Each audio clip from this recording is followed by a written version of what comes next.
Ir mes buvome 5. turtingiausia tauta pasaulyje, o dabar mes esame viena iš 4 šalių, kurios greičiausiai bankrutuos. Mūsų skurdo lygis buvo labai mažas, mes turėjome labai mažą tarpą tarp turtingųjų ir neturtingųjų. Kaip bebūtų, viskas pasikeitė, kuomet atsirado keli milijardieriai, kuriems vaizdžiai kalbant, viskas buvo paduota ant sidabrinio padėklo. Ir šiuo metu jie yra atsakingi už tai, kas nutiko, bei jų turtai dar nebuvo užšaldyti. Brigita, likite su mumis, mes sugrįšime po pertraukėlės. Tai yra istorija parodanti, ką daro TVF ir Centrinis pasaulinis bankas viso pasaulio šalyse. Nuo 3 pasaulio šalių naikinimo jie dabar žengia žingsnį link pirmaujančių šalių naikinimo, kuomet per naktį yra nuskurdinama viena iš turtingiausių pasaulio tautų. Bet jie sako, ne, šis skola yra apgaulė. Tai yra melas. Jums bankininkams pritrūko pinigų, bet mes jums neskolingi. Brigita Jones-Dottir, Islandijos parlamento narė, vedanti kovo prieš bankininkų okupaciją. Amerikiečiai netenka darbų arba yra mažinimai atlyginimai, jų santaupos yra sunaikinamos. Mes visi pereiname per tą patį procesą, kuomet viskas bankrutuoja ir per federalus patenka į didžiuosius bankus, o jie sako amerikiečiams, o, mūsų ekonominė padėtis nuostabi. Taigi mes esame toje pačioje valtyje su Islandija. Grįžtant prie svečio, Brigita, žiūrint į visą tai, į tą jų sąmokslą, papasakokit žmonėm apie apgavystę, kurią sugalvojate banksteriai. Ir papasakokite, kokiais būdais ir kokiais greičiais jie bando nugalėti jūs ir kitus islandus, nenorinčius tapti vergais.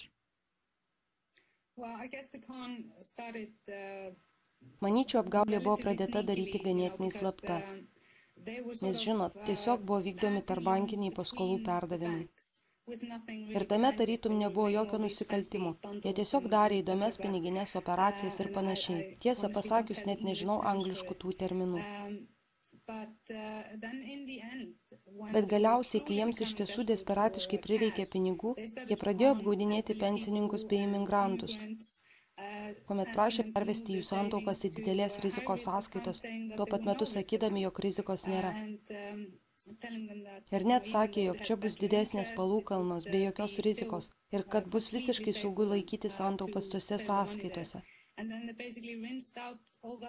Ir tuomet jie investavo tos pinigus dievai žino kur. Bet dabar matomai tie pinigai randasi Tortoros saloje ar kur kitur. Dabar, ką šiuo metu daro valdžia bei žiniasklaida, tas tiesiog šokiruoja, ta prasme, toks jausmas, kad jie dirba išvien su Olandais ir Britais, bandydami mus kontroliuoti per grasinimus. Ir vieni iš spąstų, kurios bando paspęsti parlamente, yra naujas įstatymas, kuris Islandiją padarytų visiškai izoliuotą. Mes būtume Šiaurės Kuba arba Šiaurės Zimbabvė arba Šiaurės Alžyrija. Ir visi nustoto prekiauti su mumis. Mes nebūtume galėję gauti paskolų iš niekur. Mūsų eksportui grėstų pavojus ir niekas čia nenorėtų investuoti. Taigi, finansinis terorizmas.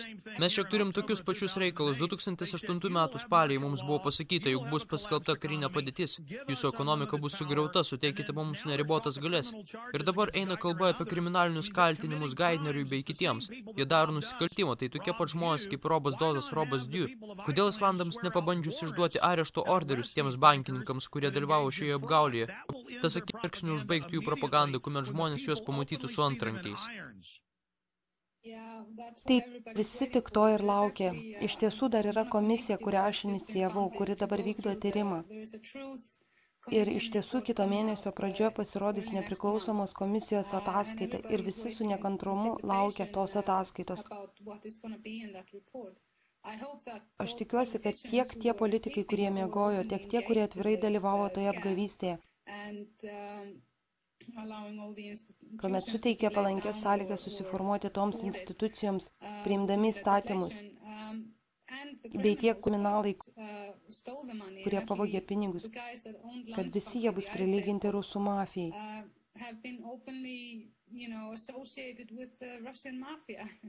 Taigi mes čia turime reikalą su labai stambiais elementais.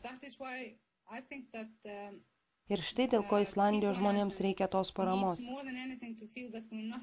Reikia pajusti, kad jie ne vieni pasaulyje, kad su mumis kartu yra pasaulio žmonės. Ir šiuo metu aš inicijavau tarptautinę peticiją, kurioje vienintelis dalykas, kurį turi padaryti žmonės, tai tik pasakyti, kad jie mus palaiko kovoje už laisvę nuo šios tironijos bei šantažo. Ir jie taipogi pasinaudojo Europos Sąjungą. Nes ką padarė nauja vyriausybė, tai kreipėsi į Europos Sąjungos ambasadą dėl įstojimo į Europos Sąjungą, nepaisant to, jog didžioji dalis gyventojų yra prieš įstojimą į Europos Sąjungą. Ir turėkite omeny, jog nors mūsų ir yra labai nedaug, saloje gyvena vos 320 tūkstančių žmonių. Ir sala tokio pat dydžio kaip Kentukio valstija. Mes turime neįtikėtinai daug resursų ir mūsų strateginė padėtis yra labai palanki. Štai kodėl mes čia dar neseniai turėjome amerikiečių bazę atsiradusią čia po Antrojo pasaulinio karo ir tik nesenai, pasibaigus šaltajam karui, ši lokacija tapo nereikalinga daugelio žmonių džiaugsmui. Ir kaip bebūtų, čia laivams atsidaro prekybinis kelias tarp Azijos ir Europos, kuris yra ir trumpesnis, ir greitesnis, ir mes esame šioje šiaurės pusiaukelėje. Taigi, likite su mumis. Tai yra Islandijos parlamento narė vedanti kovą prieš bankininkus. Ji nulems ateitį. Jie sakė, kad jie jau labai greitai balsuos ir paaiškės, ar jie leis bankininkams toliau juos apiplėšinėti. Bankininkai dabar yra pririmti prie sienos ir London Guardian praneša. O žinot ką, jūs mums nesate skolingi tiek daug, kiek esame prieš tai sakę. Bankas turi visus tuos aktyvus. Mes tęsime pokalbį apie tai po pertraukėlės. Čia rankoje laikau naują filmą Šešėlinė vyriausybė. Gerai pasidarbavome. Šiame filme pamatysite Kateriną Albright, taipogi G. Edvardą Griffiną ir daug kitų žmonių. Velniškai geras naujas dokumentinis filmas. Mes jau turime sandėlį ir padarėm gerą pasiūlymą ir kartu už pusę kainos galite įsigyti filmą Respublikos sužlugimas, kuomet perkate jį su filmu Šešėlinė vyriausybė. Mes turime taipogi gerų pasiūlymų marškinėliams. Visi pasiūlymai tinklapyje www.infowars.com. Mes turime aprangą ir jūs galite atvirai rodyti pasipriešinimą naujai pasauliniai tvarkai, atpažinti bei sutikti panašiai mąstančius žmonės. Visą tai tinklapyje www.infowars.com. Mes turime krūvas ypatingų pasiūlymų. Jūs galite gauti naujus filmus už pusę kainos, galite gauti nemokamų filmų ir marškinėlių krūvą naujų pasiūlymų tinklapyje www.infowars.com. Arba galite skambinti nemokamų numerių ir pasakykite, kad norite pagal ypatingą pasiūlymą filmą Šešėlinė vyriausybė bei už pusę kainos filmą Respublikos sužlugimas, kuris demaskuoja kriminalinį bankinį kartelį.